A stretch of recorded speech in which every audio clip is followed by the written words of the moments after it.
Oke, selamat datang kembali bersama saya Ridwan Daka. Kali ini kita akan membahas mengenai eh, soal ke-28, jadi terkait pengembalian UP. Ini video yang ke-7 dari 8 video mengenai review soal UTS gitu ya. Nah, bagi kalian yang masih baru bergabung, silakan ngeklik men-scan soal yang ada di barcode di pembilan ini gitu ya. Nah, langsung saja kita di soal nomor 28. Di pada tanggal 20 Desember itu disetor ke kas negara sisa uang persediaan gitu ya.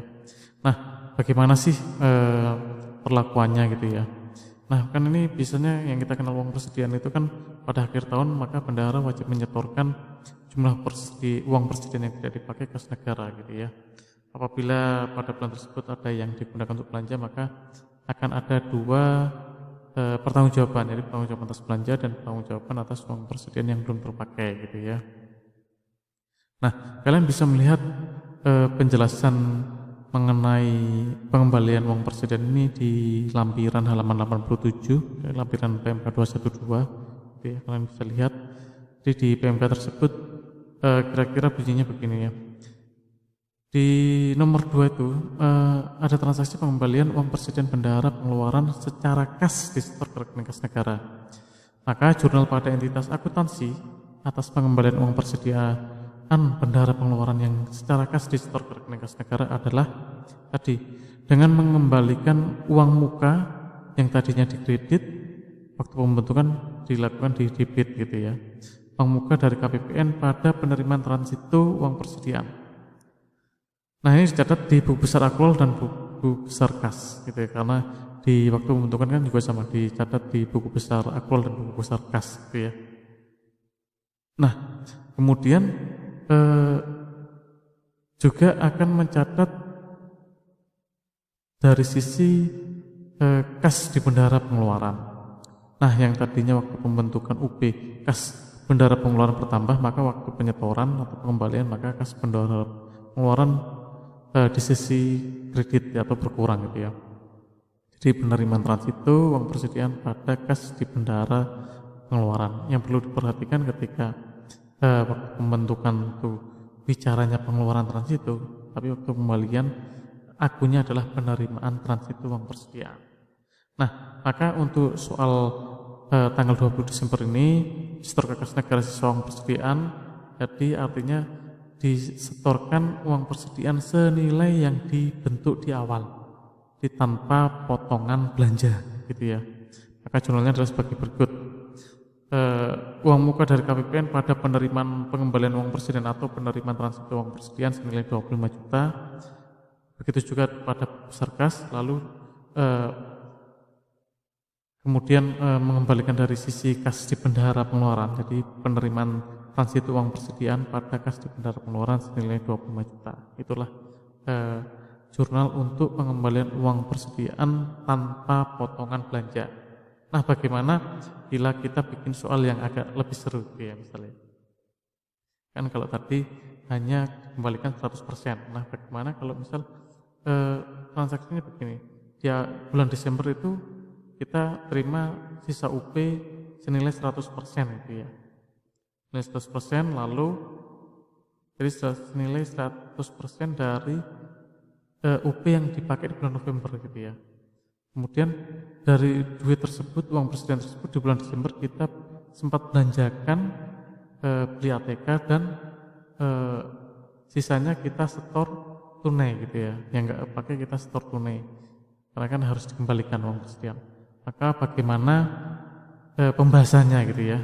Nah, di halaman 88 itu ya, 88 itu disebutkan tuh ada transaksi pengembalian UP bendahara pengeluaran secara pertanggungjawaban belanja dengan diperhitungkan pada potongan SPM. Jadi gitu ya. Jadi beda dengan soal yang sebelumnya, dia tanpa potongan, ini dengan potongan.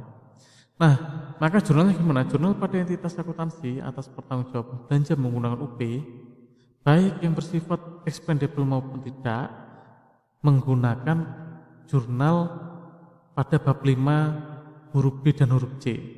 Huruf B dan huruf C ini apa? Huruf B dan huruf C itu Jadi jurnal expendable yang pertama diawali, pasti ingat kan, dengan jurnal komitmen anggaran gitu ya. Baru nanti jurnal SPP, lalu jurnal SP2D-nya gitu ya, atau pengesahan belanja.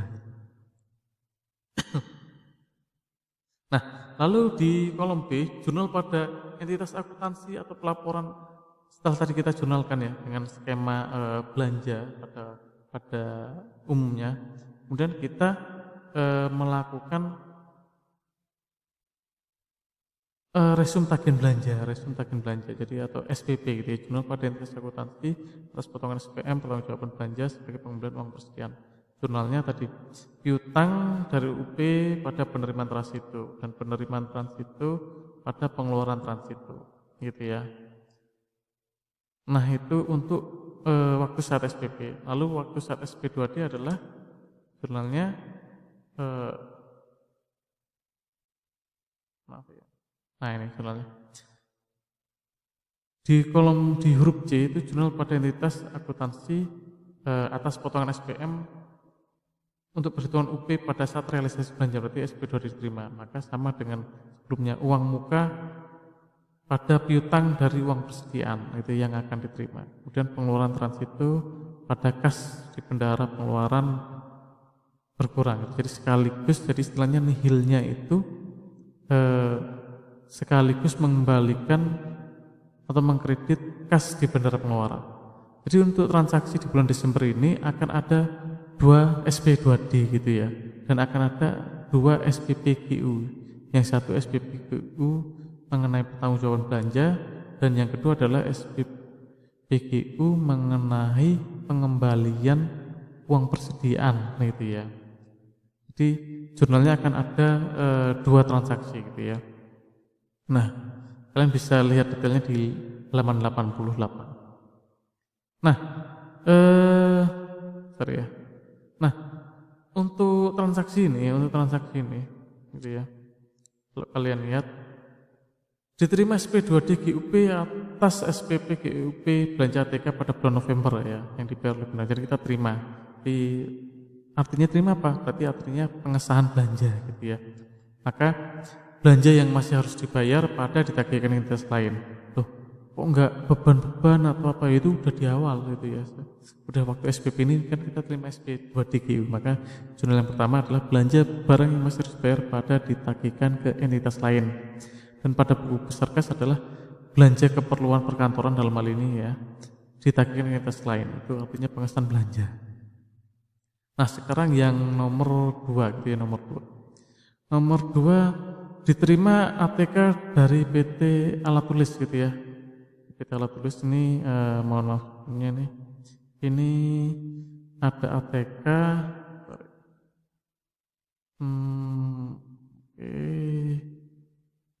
Nah ini ATK-nya ini mohon maaf nih, ketutupan gitu ya. Ketutupan, sorry. Ya, kita ulang lagi.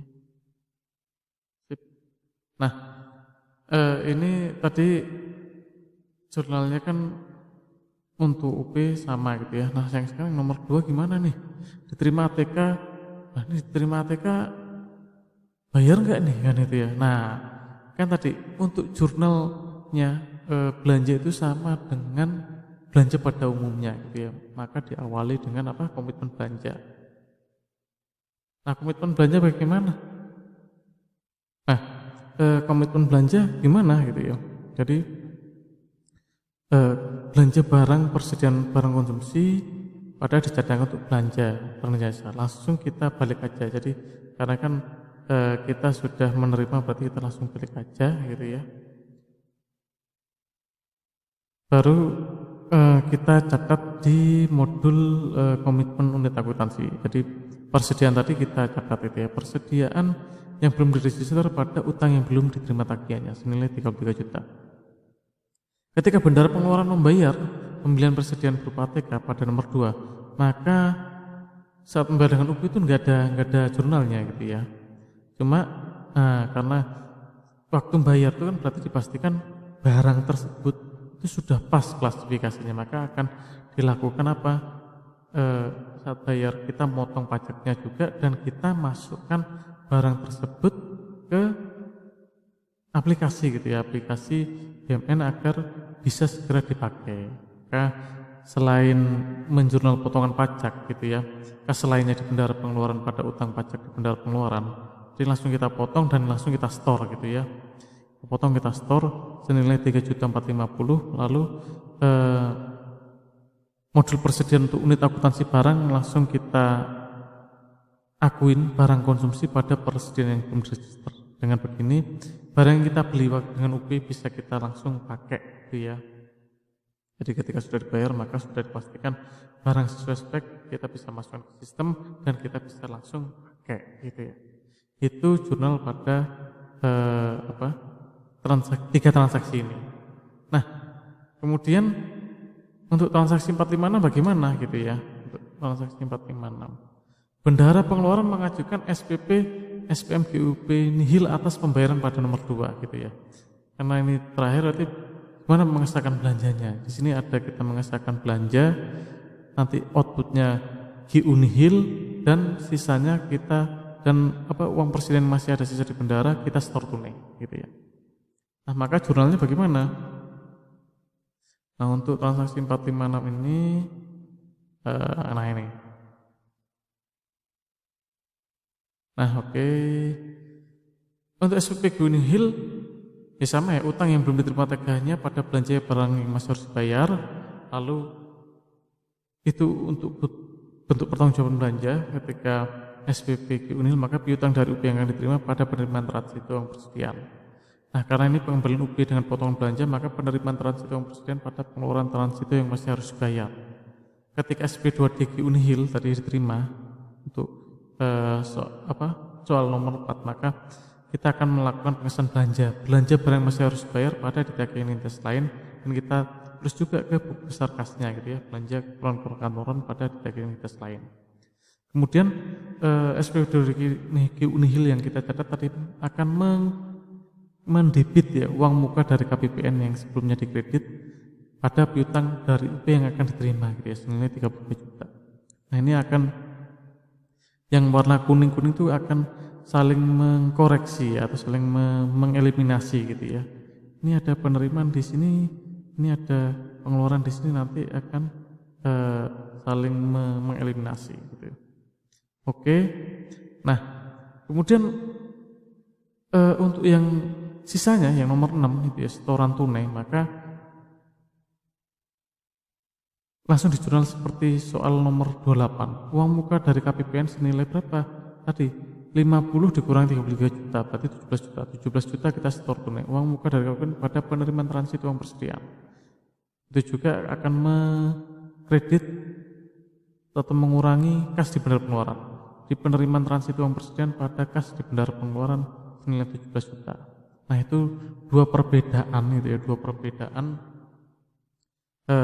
pertanggungjawaban UP bagaimana dengan potongan belanja dan pengembalian UP tanpa potongan belanja. Jadi apabila di bulan Desember ada dua transaksi tersebut, maka akan pasti ada dua SP2D ya gitu ya. Akan ada dua GU nihil sebagai pertanggungjawaban belanja dan GU nihil dengan setoran tunai. Jadi ada dua GU nihil gitu ya. Jangan lupa akan ada dua GU nihil untuk pengembalian uang persediaan bila terdapat transaksi belanja di bulan itu dan terdapat sisa setoran tunai gitu ya. Oke, sekian dulu penjelasan dari saya gitu ya, penjelasan dari saya. Semoga penjelasan ini akan menjadi lebih paham gitu ya. Kita akan lanjut di video yang ke-8. Oke. Terima kasih. Sampai jumpa kembali.